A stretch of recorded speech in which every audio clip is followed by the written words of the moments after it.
Magandang hapon po sa inyong lahat, sa aking pong mga followers at viewers. Welcome ho. Sana kayo ay masaya kasama ang inyong pamilya, at kung kayo nag-iisa ay masaya kayo sa Panginoon.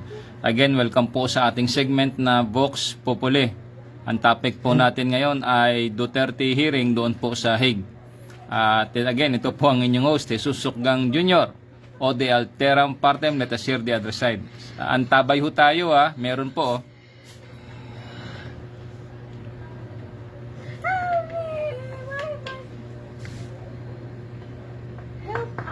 Yan. Confirmation of charges hearing. Yan po yung ating topic ngayon. Rodrigo Roa Duterte. Opo. Ang oras po International Criminal Court. Umpisa na po. L'audience de la Cour pénale internationale est ouverte.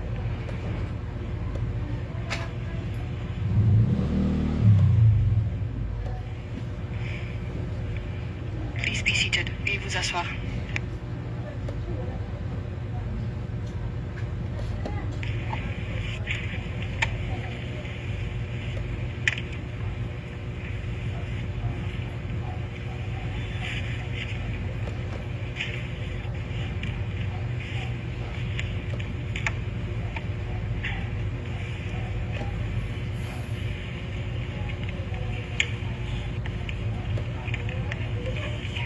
Bonjour à tous.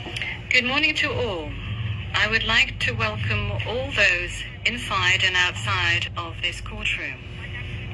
Madam Courtroom Officer, could you please call the case? Good morning, Madam President, Your Honors. Situation in the Republic of the Philippines in the case of the prosecutor versus Rodrigo Roa Duterte. Case reference ICC 0121-0125, and for the record, we are in open session. Merci beaucoup. Thank you very much. I am now going to ask the parties and participants to introduce themselves. Wait, don't eat that. These aren't edible grapes. They're the latest craze, handmade grape soap. Could I please ask you to introduce yourself and to confirm to me whether the list of your team members that I received before the hearing is correct? Thank you, Madam President. Your Honours. The Office of the Prosecutor is represented today by myself. I'm Niai, Deputy Prosecutor. By my side, I have James Mirity, Case Manager. I have Mr. Julian Nichols, Senior Trial Lawyer. And behind us, we have Mr. Edward Jeremy, trial lawyer, Madam Robin Croft, trial lawyer, Madam Maria Berdenikova, trial lawyer, and lastly, Hannah Allen, associate trial lawyer. These are the individuals comprising our team today, and I thank you. Thank you very much, Mr. Deputy Prosecutor. Now, before moving on to the defense, I note that Mr. Duterte hanap po ako sa ibang source po na hindi ho tayo maistorbo ng advertisement.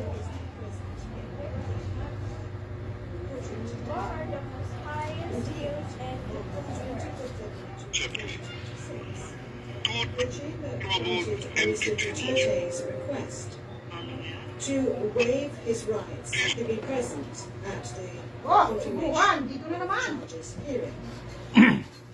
Pursuant to Article 61(2)(a) of the Rome Statute and Rule 174 of the Rules of Procedure and Evidence. In this decision, Rule number 387, the Chamber concluded that the conditions contained in the provisions were fulfilled, namely that Mr. Duterte has the right and knows he has the right to be present at the consummation of charges hearing, and knows the consequences of waiving this right. However, Mr. Duterte's counsel is present today to represent him. Counsel, could you please introduce yourself and confirm to me that the list of your team members that I received before the hearing is indeed correct? Good morning, Madam President. Good morning, Your Honour. Indeed, the list before you is correct. May I introduce my team? To my left, I have Dr. Bob Jacobs. To my right, I have Ms. Avnik Sethi. Sitting next to her is Maitre Alexandre Désir. Behind him, Attorney David Rankati. Sitting next to him, Maitre Sandrine Dessena. And our two further lawyers, Nicolas Rousseau, and also Kenin Chen. And if Your Honour will permit me, there are also Filipino attorneys who are attending and supporting us today, and I'll briefly mention their names. Maitre Salvador Mediazea, who Your Honours are familiar with from the initial appearance. Attorney Martin Delgrat, Attorney Silvestre Bello, Attorney Alfredo Lim, Attorney Cesar Dulay, and of course, Attorney Salvador Hanel. Thank you very much. Merci beaucoup, Maître. Thank you very much, Counsel. I would like to now call upon the legal representatives of victims to present them to introduce themselves and confirm to me that the list of your team members I've received recording is correct. Proceeding are represented today by Mr. Joel Boutrian, Mr. Gilbert Andres, myself, Paulina Orsida, and I confirm the list of our juries who assist us today as provided to the court office. Thank you very much. Merci beaucoup, Maître Maestro. Thank you very much, Maître Masida. Thank you. On my right, I have Judge Rain Adelaide.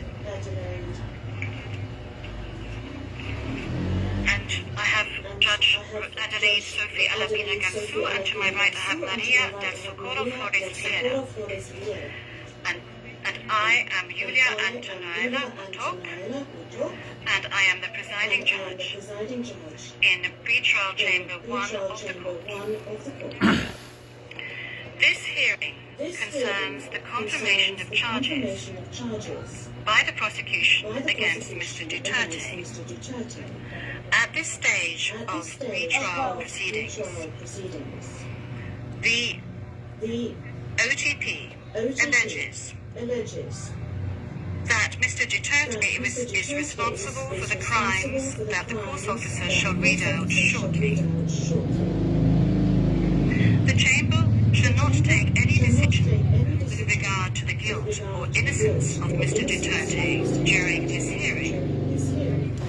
Indeed, the role of the Chamber is to determine whether there is sufficient evidence to establish substantial grounds to believe that Mr. Duterte committed the crimes with which he is charged. If all or part of the charges are confirmed, the Chamber will refer the case to trial, where the trial chamber will decide upon the innocence or guilt of Mr. Duterte. The general principles to be applied at the hearing are as follows. In accordance with Article 66 of the Rome Statute, the suspect is considered to be innocent until his guilt has been proven by the court. The burden of proof is upon the OTP, which must produce sufficient evidence to prove the charges against Mr. Duterte at the required standard of proof at Article 61, paragraph 7 of the Rome Statute. Finally, the defense enjoys, or the suspect enjoys, all the rights listed at Article 61, paragraphs 6 and 67 of the Rome Statute. The hearing shall take place according to the schedule contained in the order dated the 26th of January 2026, document number 359. The parties and participants must respect the allocated speaking times indicated in this order. I would like to remind the parties and participants that oral remarks must be concise and that repetition of previously presented arguments should be avoided. In addition, in order to facilitate the work of the interpreters and ensure the proper transcription of discussions, please make sure that your microphone is on every time you address the court. And please speak slowly and mark pauses between each sentence. Generally speaking, the hearing will be held in open session, and parties and participants will refrain from mentioning the names of victims and witnesses. They will only refer to them by their pseudonym or their code. In order to remain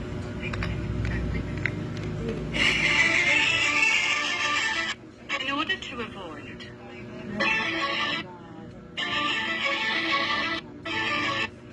the disclosure their submissions can be presented in public, or whether they deem it necessary to move into private session, notably when referring to items of evidence. The parties and participants will clearly indicate when it is no longer necessary to remain in private session. With these rules in place, we can now move to the reading of the charges in its shortened form,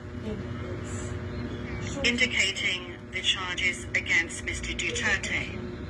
The full version is available publicly on the internet site of the court. The defense has not raised any objections in this regard.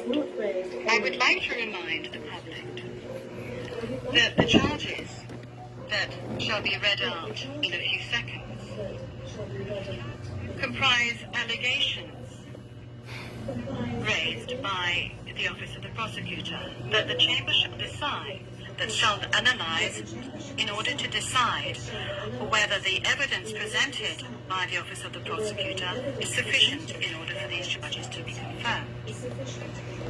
Madam Courtroom Officer, would you please read the charges? Would you please read the charges?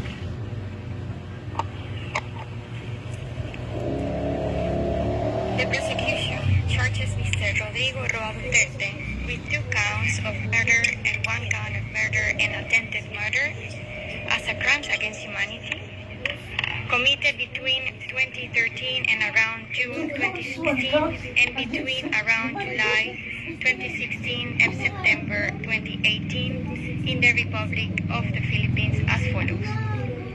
Count 1.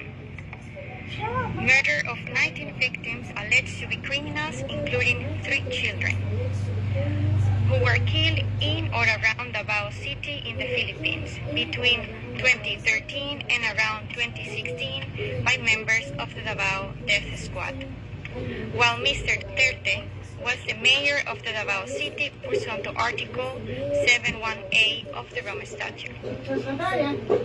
Count 2.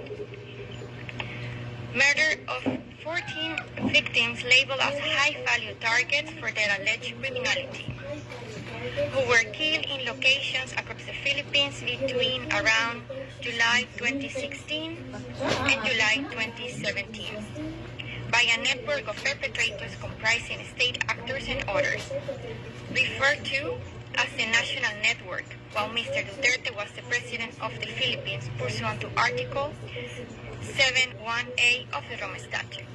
And count 3.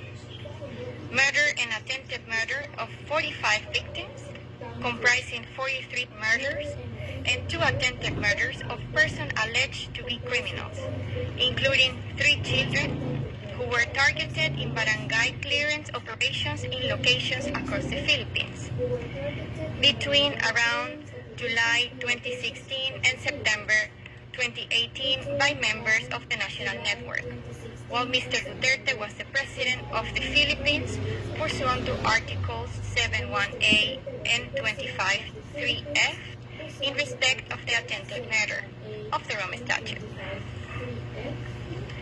The prosecution alleges that Mr. Duterte is individually criminally responsible for all three of the above counts as follows.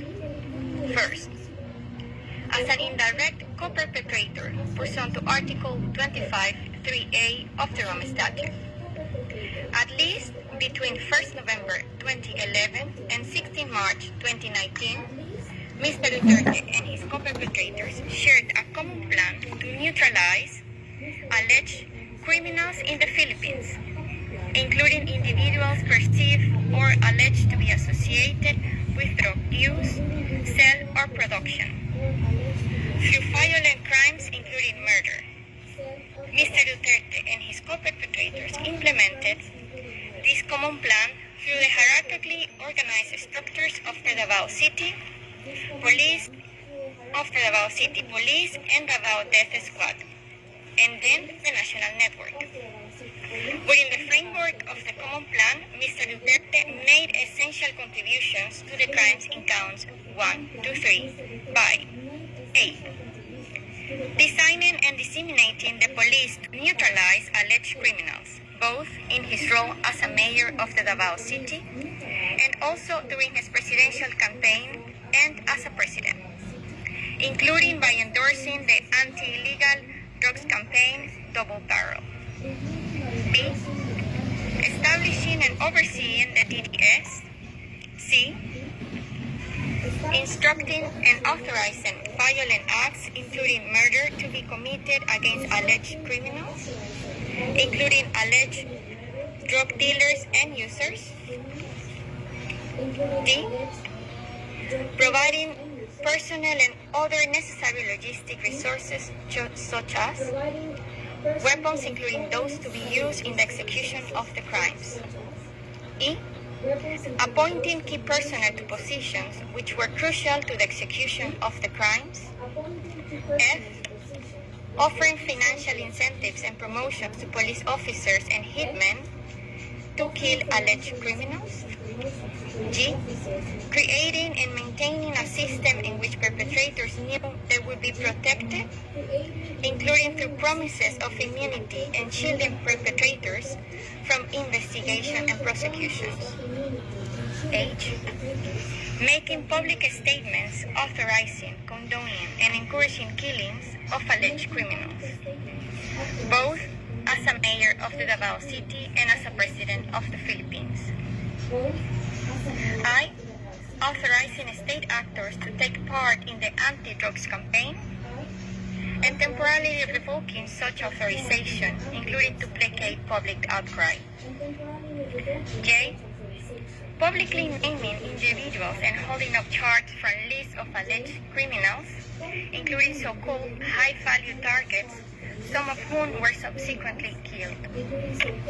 Second, in the alternative, Mr. Duterte is charged with ordering and/or inducing the charged crimes pursuant to Article 25(3)(b) of the Rome Statute, and/or aiding and abetting these crimes pursuant to Article 25(3)(c) of the Rome Statute.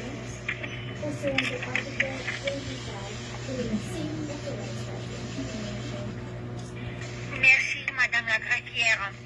Thank you, Madam Courtroom Officer.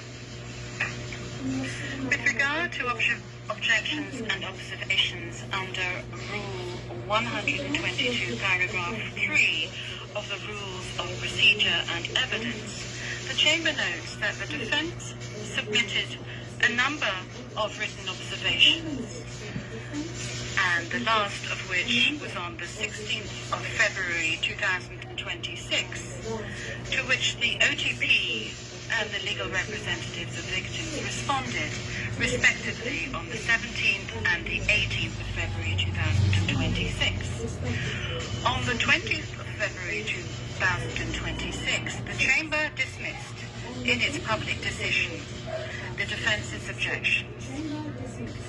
In specifying that the defense and the Office of the Prosecutor are not permitted to reiterate the same arguments already presented in the filings mentioned,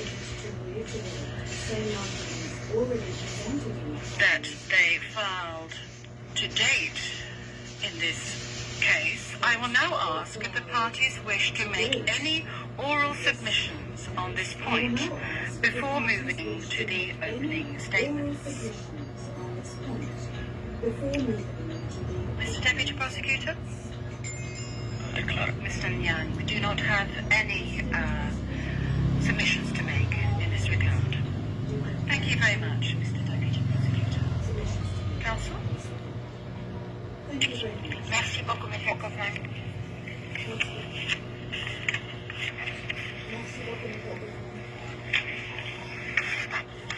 Donc on peut maintenant passer à la phase. So we can now move on to stage Donc 2, on peut maintenant passer à la phase namely the opening statements, and I hand over to the Office of the Prosecutor. Mr. Deputy Prosecutor, please. opening statements. I hand over to the Office of the Madam President, honorable member of the bench, all those following these proceedings inside the courtroom and outside, and especially those in the Philippines. Today marks an important day for international justice for the people of the Philippines, for the victims, and for this court.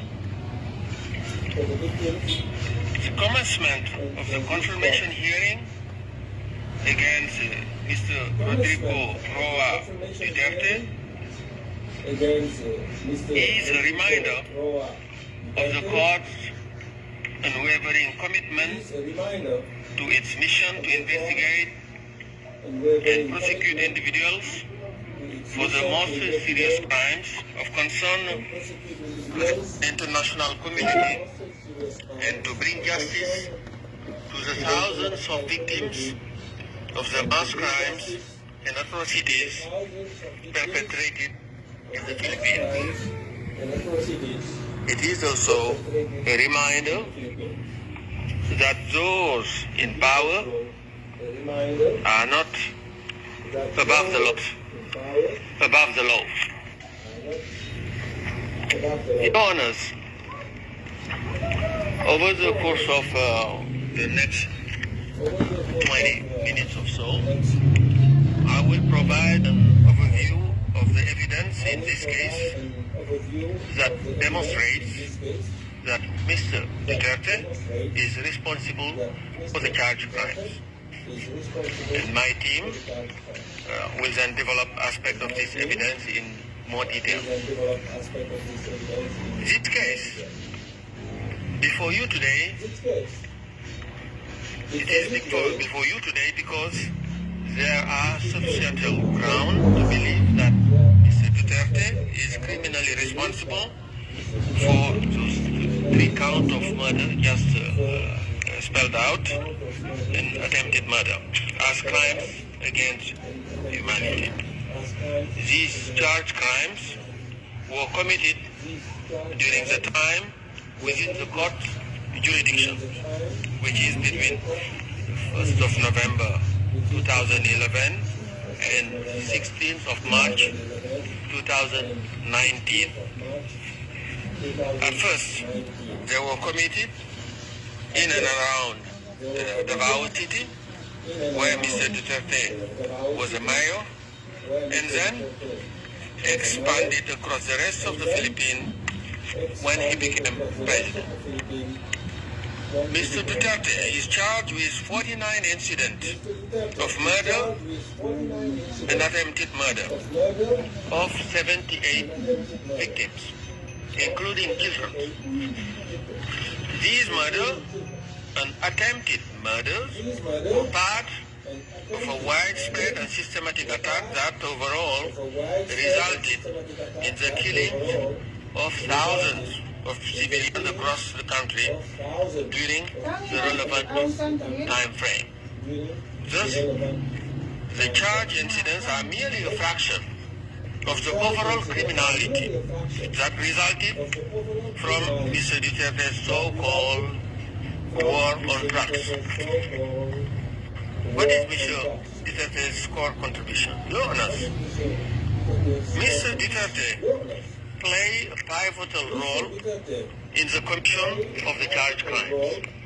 His contribution was essential, as he was at the very heart of the common plan to use his words, to neutralize alleged criminals in the Philippines, including through murder. The victim included individuals associated with or perceived to be associated with drugs. One of the first things Mr. Duterte did when he became mayor of Davao back in 1988 was to create the infamous Davao Death Squad, otherwise known as DDS. As you will have seen from the prosecution pre-confirmation brief, Mr. Duterte personally instructed their squad members that their mission was to kill criminals and suspected criminals, including drug users and dealers, also referred to as drug pushers. The death squad carried out this mission well into May ka? the period from 2011 to 2016, perpetrating the crimes charged in count 1. Your Honors, Mr. Duterte's criminal plan and his intent were no secret. He not only shared them with his co-perpetrators and members of the death squad, but also make them abundantly clear to the general public. In the numerous public statements that he made time and again.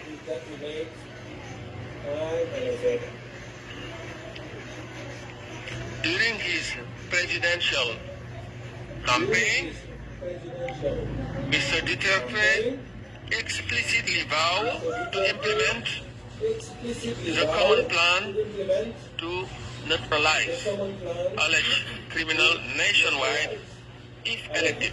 This was his program to be elected. He publicly announced his intention to eradicate corruption, criminality, and drugs in 3 to 6 months.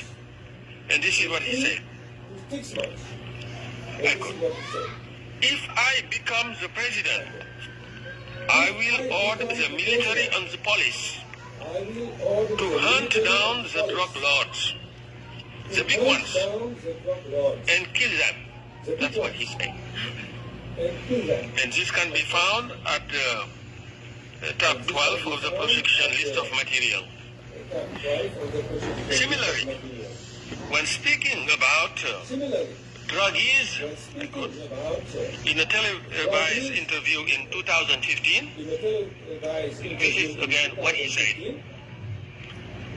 "If I become president, you will all get wiped out. I will order your execution within 24 hours. That's what he said. That's a quote directly from his word. And this quote can be found at tab 19.2 of the prosecution list of materials, ERN PSL OTP 401684, page 003, and lines 3000 lines 82 and 83. And elected he was. And becoming president on becoming president 13th of June on 2016, 13th of June 2016, this provided him with the opportunity provided to follow through with the with his opportunity promise to follow through and to expand extrajudicial killings of alleged criminals beyond Davao of alleged criminals and across the rest of the beyond Davao Philippines. He and did across this the rest of the Philippines. through the implementation of the National Anti-Illegal Drug Campaign, better known as Duterte's War on Drug, and its project Double Barrel. And its project These were carried out by the national network consisting of law enforcement personnel working together personnel with non-police assets working together and hitmen. with non-police assets and Mr. Duterte authorized murder and personally selected some of the targets personally selected during the mayoral period. When he was mayor, his clearance was required for the DDS to carry out the killings. for the DDS Essentially, to carry out the killing. members of the DDS Essentially, needed members Mr. of the Duterte's DDS green light, needed to murder. Mr. Duterte's green light. and during the presidential period, During the Mr. Duterte has presidential period, continued to personally Mr. identify Duterte some of the targets, to personally including by identify publicly naming including by those he publicly claimed were involved naming in illegal drug those trade claimed were involved or in illegal other forms drug of trade criminality. or in other forms of He also identified targets he also by holding up a list identified targets containing by holding up a list their name. containing And their if you name. are on the list, If you are you will be on killed. the list, And this was the words you will be of one killed. prosecution The witness. word of one And this evidence can be found at and this tab evidence can be 54 found of the prosecution list of materials. 54 ERN PSL dash OTP dash 0015 dash OTP 486 0015 0009, and the lines, the relevant lines are 260 to 261. Mr. Duterte provided moral and financial support to the direct perpetrators as well. In a 12 December 2016 speech, Mr. Duterte admitted that he used to ride around Davao on a motorcycle looking for trouble, so he could kill. And he said, and this again are his own words I'm quoting here, in Davao, I used to do it personally, just to show the guy that if I can do it, why can't you? If I can do it, These are his own I'll words. do. And this code These are his own can be words. found at And this code tab 16.1 of the prosecution list of material, 16.1 of the ERN list of material PSL dash OTP dash 00015547 at 00015547 0002 lines 7 and 8. 0002 The evidence show that the evidence Mr. shows Duterte's Davao City Mayor office Mr. provided some member of the DDS provided a regular of the DDS salary. a regular Financial rewards were also given financial to reward direct perpetrators in the form of cash per head of killing, in the for form killing. of cash per head And at the press conference for killing. in 2013, Conference Mr. Duterte stated 2013, that Mr. Duterte shoot to kill orders and reward are shoot to kill and orders I quote and him, reward are legitimate tools of government to fight tools lawlessness. of government to fight This is his own word. lawlessness. And if he surrendered to me And or his carcass dead, to me then or his I carcass, that double the price. then And then, yeah, and that was what he boasted. then This code can be found at tab 17.2 of the prosecution list of materials, then PHL-OTP-0094932 at 0002, and the relevant lines are line 7 to 11. Sir, nasa na yung pera mo? Test of drug personality skills Sir, nasa na yung pera mo? in anti-drug operation were endorsed by Mr. Duterte's administration and listed as official accomplishment in public reporting. Your Honors, as you will have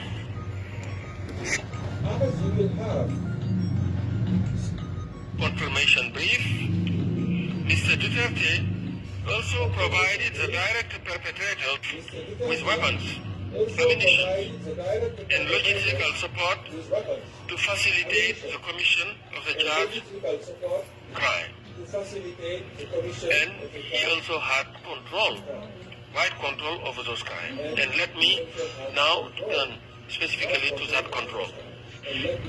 As mayor of Davao and later as president of the Philippines, Mr. Duterte wielded ultimate influence and authority over the physical perpetrators of the crimes.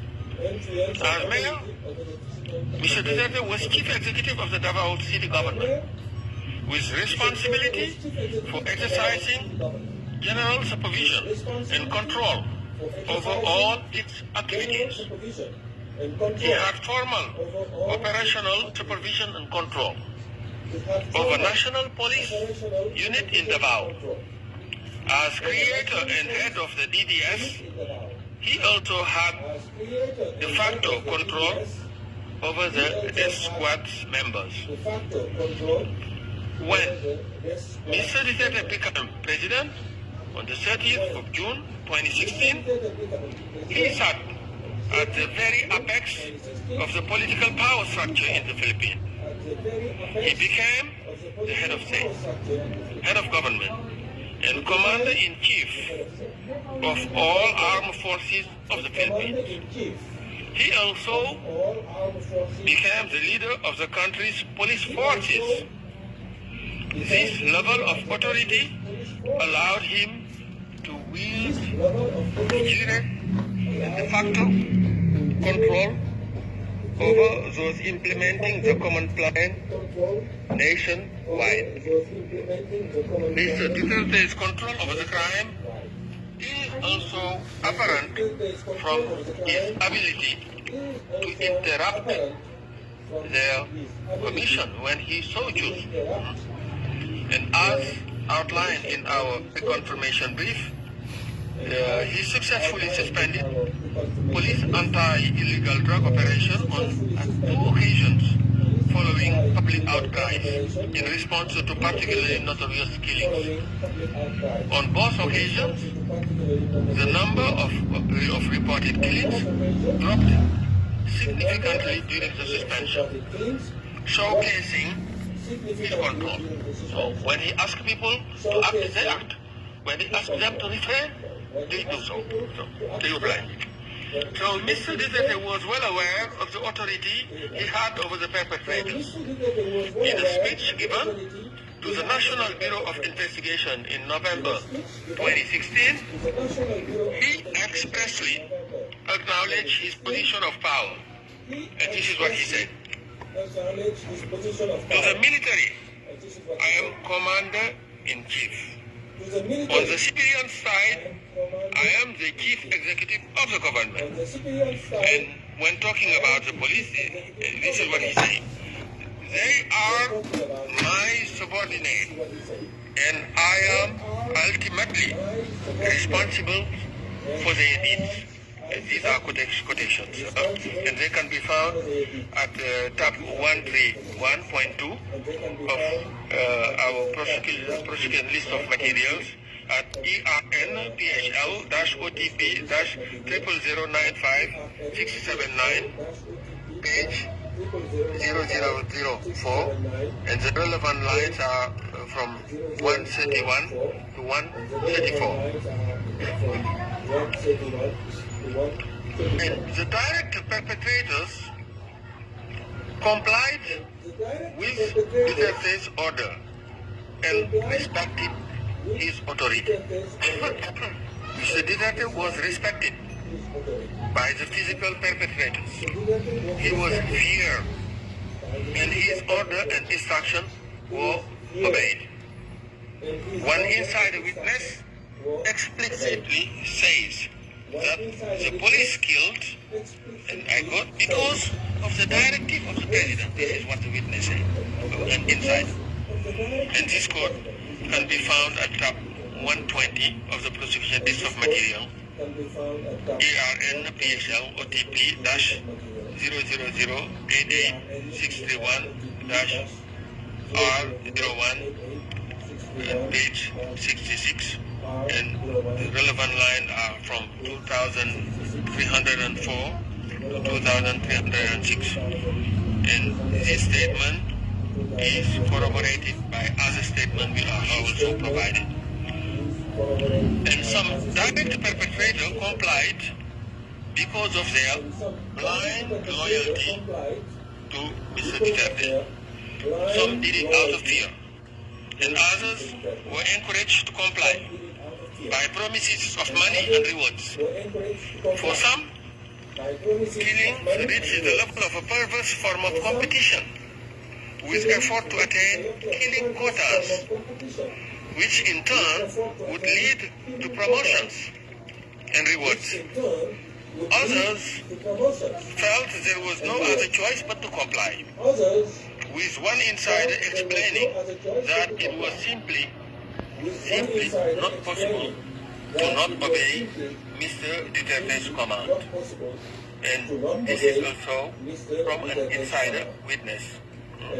And this evidence can be found at tab 51 of the prosecution list of materials, ERN PSL-OTP -001-5403 at page 0008-0009, and the relevant line here is from 240 to 245.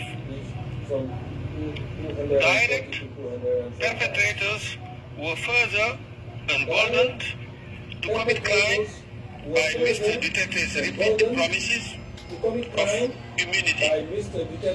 In various public statements, Mr. Duterte vowed to protect the police involved in killing. And this is what he said. For as long as there is a power to pardon in the Constitution, there is my weapon against crime. If you massacre 100, and there are 100 of you, then you will all be pardoned. Restored to full political and civil rights, plus the promotion to politics. It's like that, especially the high profile. And this code can be found at tab 130.2 of the prosecution list of materials at ERN PSL-OTP 50336 at page 0010. Such statements reassure the physical perpetrators. One insider described that he felt confident to continue killing people because he knew that he wouldn't be arrested for that. And this evidence can be found at tab 38 of the prosecution list of material, ERN PSL-OTP -0001-2779 at page 0005, and relevant lines are from 130 to 131. Your Honors, let me now say a few words about the contextual elements.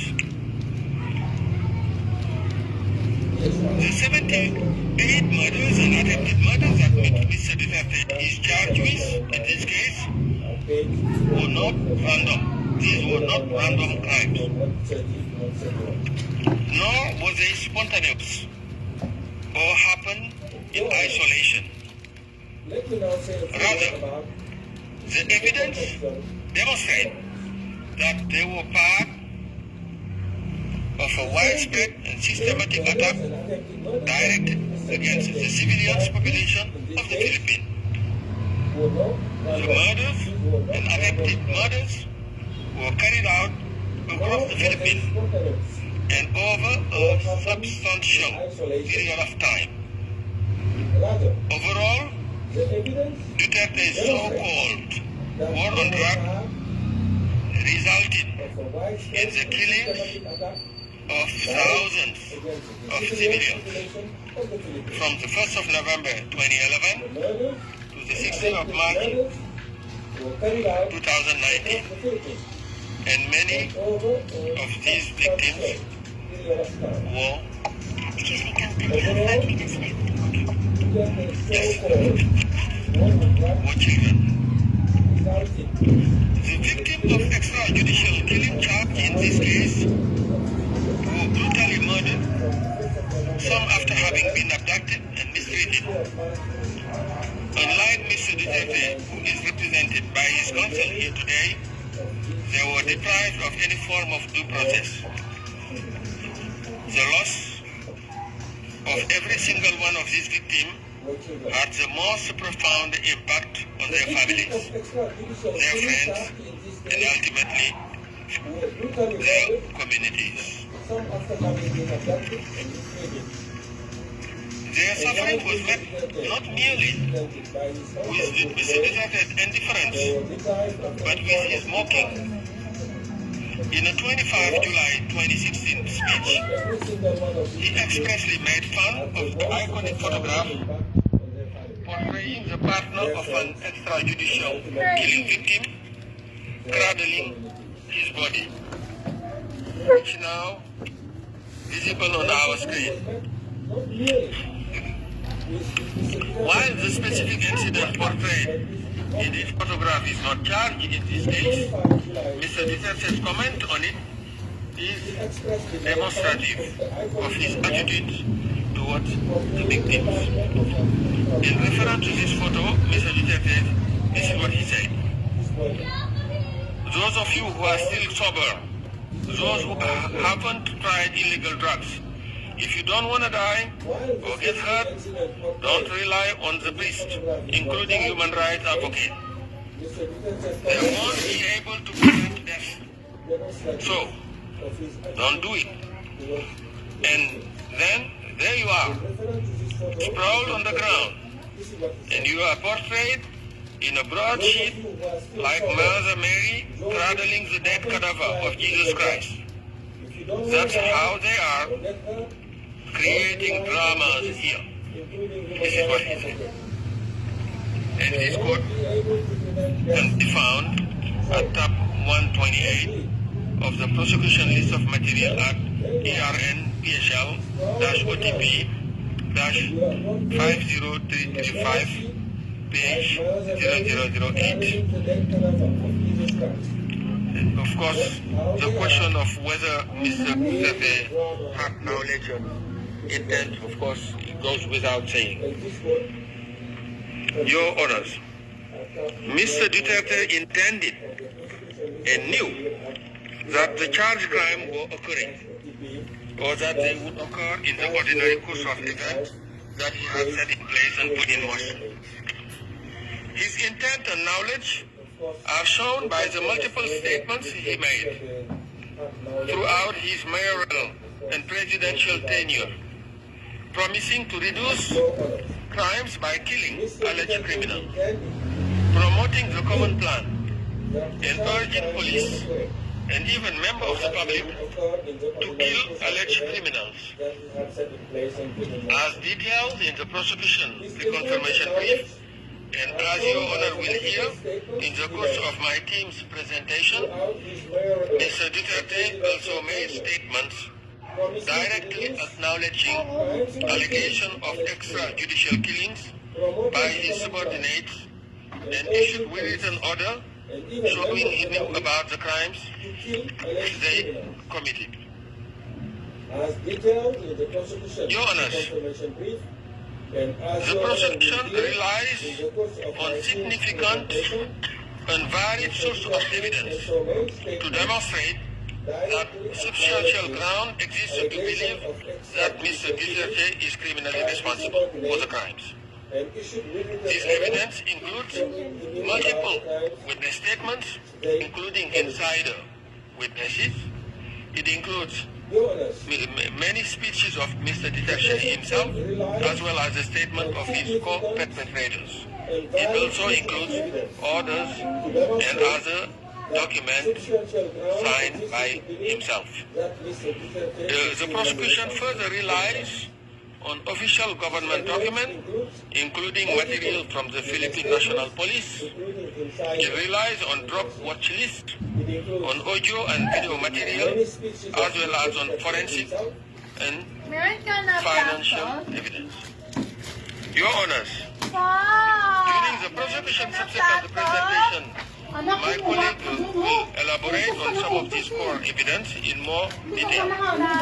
Mr. Nicholas will give a presentation on Mr. Duterte's background, followed by an overview of the evidence demonstrating his responsibility for the crime charged in count 1. This will be followed by the presentation of Mr. Jeremy Ryan, who will speak about the evidence demonstrating Mr. Duterte's responsibility as president for the crime charged in count 2 and 3. And Ms. Croft, on my left, will then elaborate on the contextual element of crime against humanity and the mode of liability through which Mr. Duterte is responsible for the crimes alleged in this case. And to conclude, Madam President, Your Honor, while this court cannot reunite victims with their loved one, it can help reveal the truth about what happened to them and bring a sense of justice to the victim. The charge before you today are serious, and the evidence submitted require their confirmation. And Mr. Duterte must be held to account, and this case should be confirmed for trial. I thank you very much. Merci beaucoup, monsieur. Thank you very much, Mr. Deputy Prosecutor. of justice to the victim. Now we are slightly in advance on our schedule. I will now hand over to the legal representative of victims for her opening statements until 11, and then after that you shall continue. Please proceed, ma'am. Mini World 2019. Thank you very much, Mr. Deputy Prosecutor. Now we are slightly in advance on our schedule. I will now hand over to the legal representative of victims. Madam President, Your Honors, by way of an opening statement, we convey the views and concerns of the 497 victims authorized to participate in these proceedings. At the outset, Your Honors, we communicate the very deep disappointment of the victims at the decision allowing Rodrigo Duterte not to be present in this stage of confirmation of charges. The sight of Mr. Duterte being read and being confronted with the grave and horrible charges against him would have constituted a vital component of justice for the victims. This case symbolically represents the last boat that the victims can board to go on a journey in search of justice for their loved ones who were brutally killed upon the orders of Mr. Duterte. If this chamber prevents the boat from sailing by not confirming the charges, the victims will forever be moored in an island where the nights are filled with the screams and cries of their massacred loved ones. There is absolutely no other recourse for the victims. No less than former Philippine Justice Secretary Crispin Remulla admitted just a few months ago that the door to domestic justice is permanently closed for victims of the Duterte extrajudicial killings. Remulla declared, and we quote, "It is difficult to prove the case here and build up the case because those who need to speak are involved in the crime. There's nothing, not even a police report. You don't have a scene of the crime, you don't have ballistics, you don't have DNA." Remulla further declared, and I quote, "Everything that could be erased was erased so that the cases would not push through. That is why this has reached the ICC. Under the Philippine justice system, Your Honors, no criminal case can reach the courts unless they are initiated and filed by the Department of Justice or the Office of the Ombudsman. From Justice Secretary, Remulla has been appointed as Ombudsman. So the two gatekeepers of justice are successively occupied by a ranking official who has declared that there is absolutely no hope for domestic justice for the victims. If the charges are not confirmed in this case, one of the gravest concerns of the victims is that Mr. Duterte will return to the Philippines as a conquering hero. He will resume preaching his gospel of impunity. In fact, if Mr. Duterte could threaten to slap the judges of this court, which he did when he was president, this chamber should imagine the kind of terror-filled threats and the violent actions that can easily be used against the victims if the suspect walks free from this court. If the charges are not confirmed, it is a very serious concern of the victims that Mr. Duterte will be portrayed in history by his multitude of followers as the leader who vanquished the ICC and who cleansed his country of 30,000 rapists, murderers, and dangerous criminals, which were the scornful words he sweepingly used against all those who were killed in his murderous spree. Your Honors, Mr. Duterte has been in detention here in The Hague for almost a year now. But there has been no peace and rest for the victims. From the time their loved ones were killed and continuously up to this time, they live in constant fear for their lives. The arrest and detention of Mr. Duterte has not stopped impunity in the Philippines. The virus of impunity that is spread all over the country has become a cancer that has metastasized, infecting millions of Filipinos.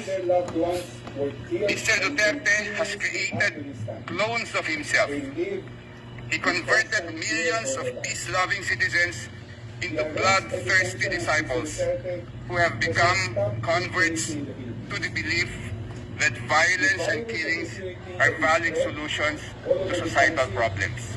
The killings masterminded by Mr. Duterte continue to have consequences for the victims even to this day because of his clones.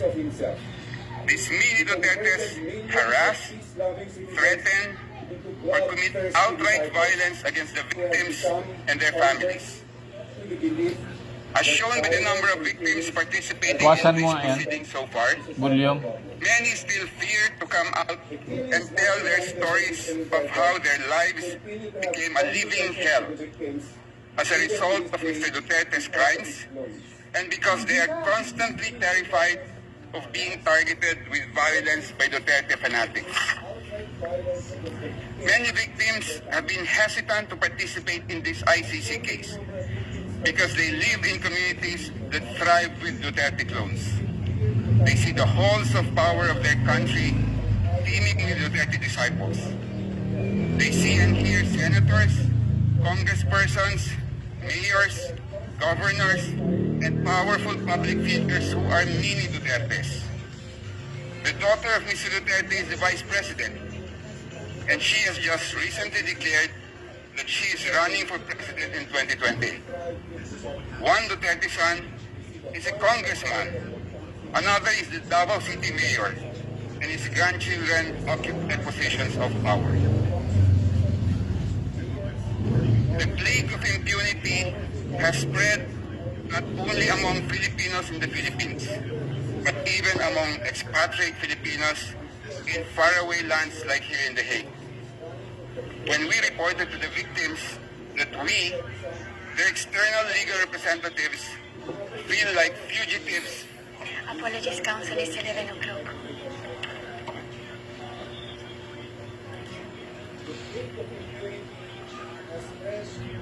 When we reported the victims that we, their external legal representatives, feel like fugitives who avoid our own countrymen here in The Hague.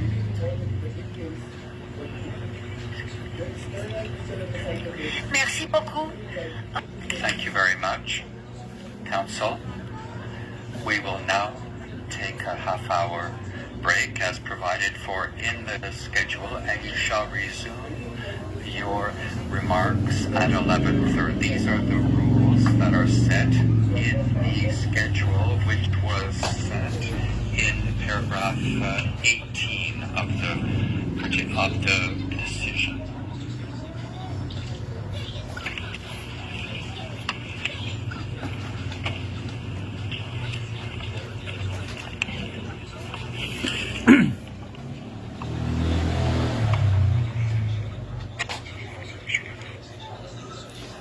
Diyan po muna na hinto tayo dahil meron po silang half-hour break doon po sa kasalukuyang ICC confirmation of case against Rodrigo Duterte. At maya-maya konti, balik ko tayo. Pagpasensyahan yun dahil nangangawit din po ako rito, kakaupo at kakahawak. Pagpasensyahan nyo na po. Pero may mga naipost po ako dyan bago ko po ito isara at maya maya ibabalik din tayo. May mga naipost po ako dito. Tulad yan, the burden of proofs lies on the prosecution evidences which, if not all, required confirmation, validation, and reports. Above all, credible witnesses with full and first-hand knowledge of all the cases involving the defendant Rodrigo Duterte, who is now illegally detained in the ICC detention cell. So lahat to iyan na mga ebidensya nila, talaga hong makita ninyo questionable. Tsaka ang pinakamatindi dyan in the last presentation doon ng isang prosecution panel or one of the prosecution panel, yung isang Pilipino na binabanggit niya ho talaga pati pamumulitika na ho. Talagang napakalinaw kaya nga pinahinto na siya eh. Ganun ho katindi ang kasidhi yung pamumulitika na hanggang doon sa Hague pati yung pag-declare ni Inday Sara ho binabanggit ho. Ano ang connection na niyan doon? Is that an offense? Declaring to run for the Republic, for President of the Republic of the Philippines, is that a criminal offense? Napakabobo ho. Ganon nakita ho natin, gano'n ho katinding pamumulitika ito. Gano'n ho katinding pamumulitika. At again, ang sinasabi ko nga rito, yung ICC na yan, tae yan yo, tae, salin tae. Maigi pa nga yung salin pusa kasi pusa buhay, pero ito tae. When it comes ho doon sa sovereignty and jurisdiction above chief ruler ho ng isang bansa, meron ho tayong soberanya. Mantakin mo ho na wala na ho yan dahil sa ICC. Anong silbi ng konstitusyon natin kung hindi maproteksyonan yung isang sibilyan? Sibilyan na ho siya. At sana kung nakita nila noon, impeachable offense yan eh. Ba't hindi nila naipaila ng kaso si Duterte noon, si Mayor nung kapanahonan na siya ay presidente? Bakit ho hindi sila nag-file ng complaint or impeachment complaint doon sa House of Representatives Kasi is one of the impeachable offense na nakasaado dyan sa Article 11, Section 2, doon po sa panglima is other high crimes. So those are high crimes. Ganun ho. And if those high crimes involve person like halimbawa nung panahon ni Duterte, the abuse of authority iyon, culpable violation of the Constitution kaagad. Ganun yun, magkakasanga-sanga iyon. High crimes, other high crimes yun, ang impeachable offense, culpable violation of the Constitution, tsaka betrayal of public trust. So tatlo kaagad yung pasok doon. Those are impeachable offense. Bakit hindi sila nag-file para ma-impeach o Duterte? Ganun no iyan. At yung mga involved ho na mga namatay, mahirap ho patunayan iyan na si Duterte ang may utos. Hindi ho ganun kadali iyan. Ang prosecution ho, mahihirapan iyan. Kaso dinadaan ho iyan sa pamumulitika hanggang doon sa The Hague, sinasabi ng prosecution, ng isa dong prosecution, lalo na yung Pilipino. Talaga hong dami-dami yung pinagsasabi. Ang gaganda ho ng pananalita, mabulaklak masyado. Bakit siya pinahinto na mismo ng isang judge doon? Kasi nga ganong kabulastugan. Talagang nakakahiya ho Nakakahiya ho. Na ang pamumulitika ho sa larangan ng hudikatura ay talaga hong hindi maiwasan at pinapakita ho. Sige ho, mag-break muna tayo at maya-maya balikan ho natin. Yun lang po ang aking masabi at naipost ko naman.